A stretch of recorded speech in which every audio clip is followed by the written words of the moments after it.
우리가 콜린성 두드러기는 환자분 본인이 덥다고 느낄 때 발생합니다. 그러니까요. 근데 이게 환자분들한테 여쭤보면 똑같이 더운 환경이 있다 하더라도 어떨 때는 또 발생을 안 해요. 체온이 높아졌다고 해서 100% 발생하는 것이 아니고 콜린성 두드러기는 환자분이 덥다고 느낄 때 발생할 가능성이 높다는 것이죠. 이게 참 아이러니하죠. 그럼 옷을 벗으면 되잖아요. 그런데 열이 빨리 안 떨어져요. 그럼 몸에 뭔가 이상이 네, 있나요? 뭔가 열 조절에 대한 기능이 저하된 것인데 그 원인을 살펴보면 우리가 콜린성 두드러기를 단순히 열로 볼 수 없는 것이 겨울에도 발생하고 옷을 많이 입었으니까요. 뭐 그럴 수도 있겠죠. 네. 환절기에도 발생하고 환절기는 왜? 선선하다가도 스트레스를 받거나 긴장을 하면 또 발생할 수 있고.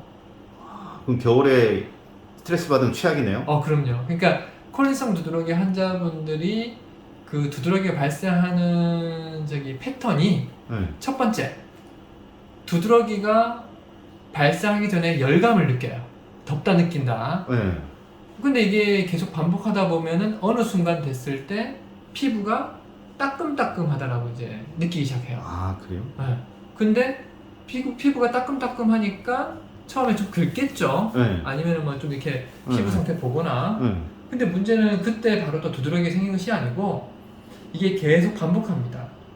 어떨 때 덥다고 느끼다가 또 따끔따끔 느끼다가 이게 반복하는 과정 속에서 두드러기 양상으로 이제 발전하는 거죠. 그럼 상당히 진행된 거네요? 많이 진행된 거죠. 이미 두드러기가 발생했다는 것은 많이 진행된 것인데 환자분들은 두드러기가 나타난 시점부터 이제 알기 시작하는 거죠. 실제로.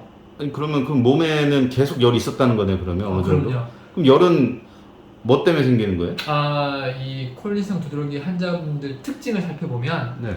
예를 들어서 우리 버스를 탑니다. 버스를 탔을 때 갑자기 더위를 느껴요. 제가 그런데요? 덥다고 느끼는데 땀이 잘 나면 문제가 없어요. 제가 땀이 좀 많이 나요. 근데 땀이 잘 안 나면 갑자기 피부가 건조해지면서 약간 따끔따끔 느끼지 않겠습니까? 아니, 더운데 땀이 안 나요? 그렇죠.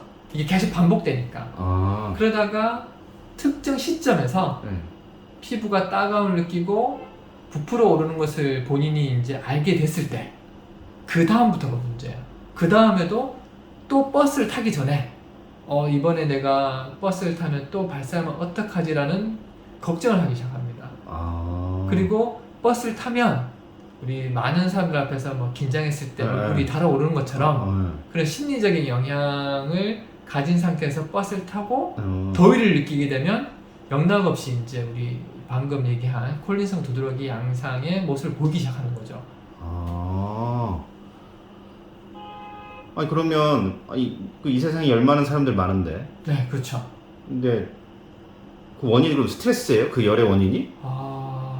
방금 말씀하신 것처럼 질문하신 것처럼 스트레스의 영향이 크다라고 볼 수 있죠. 근데 스트레스 안 받을 수 없잖아요. 없죠. 그럼 뭐가 문제냐? 우리가 스트레스를 안 받을 수 없는데 스트레스를 받았을 때 아주 짧은 시간 안에 열이 많이 발생하는 겁니다. 근데 그러면 그건 체질이네요? 타고난 거예요? 체질적으로 타고난 게 아니고 이 신경의 과민 반응을 할 때 신경에서 발생하는 열이라고 봐야죠. 신경 자극으로 인해서 발생하는 열. 어렵네요. 어렵죠. 그러면 뭐 쉽게 다른 식으로 표현하면 우리 많은 사람들 앞에서 발표하려고 할 때 열이 많이 발생하죠.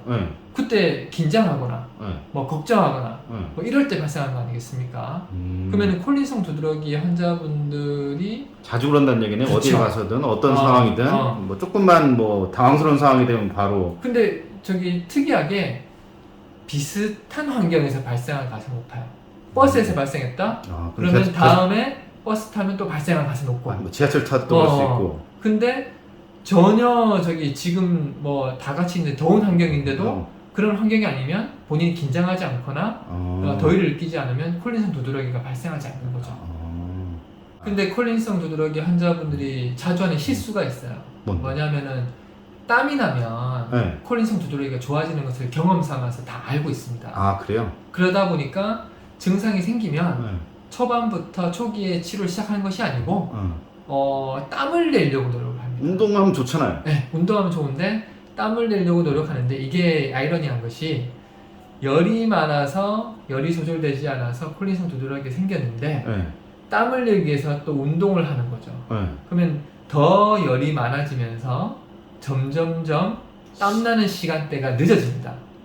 어떤 분들은 초반에 5분만 뛰어도 땀이 났는데 네. 나중에는 20분, 30분 뛰어야지 땀이 나고 더 나아가서는 1시간 뛰어도 땀이 안 나는 상태까지 가는 거죠. 그러면은 그 환자분은 1시간 동안 체온은 오르면서 콜린성 두드러기는 더 심해지는 상태. 근데 결국에는 땀이 안 나기 때문에 증상이 진정되지 않은 상태에서 계속 이제 상당 시간 동안 유지될 수 있는 거예요. 그러면 침 치료를 통해서 증상을 케어할 수 있다?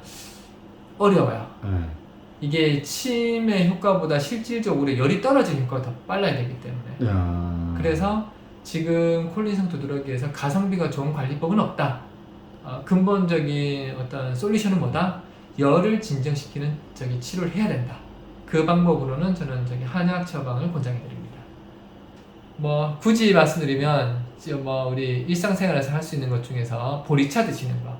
보리차. 우리 열 진정에 도움이 되긴 하는데 이미 심한 콜린성에서는 크게 효과가 없다. 근데 어찌됐든 뭐 초반에 나타날 때는 보리차라도 보리차 먹고 빨리. 아니면은 오이. 보리차 또는 오이를 뭐 자주 오이죽을 드시거나 오이 슬러시에서 오이를 갈아서 드시거나 이 정도 수준.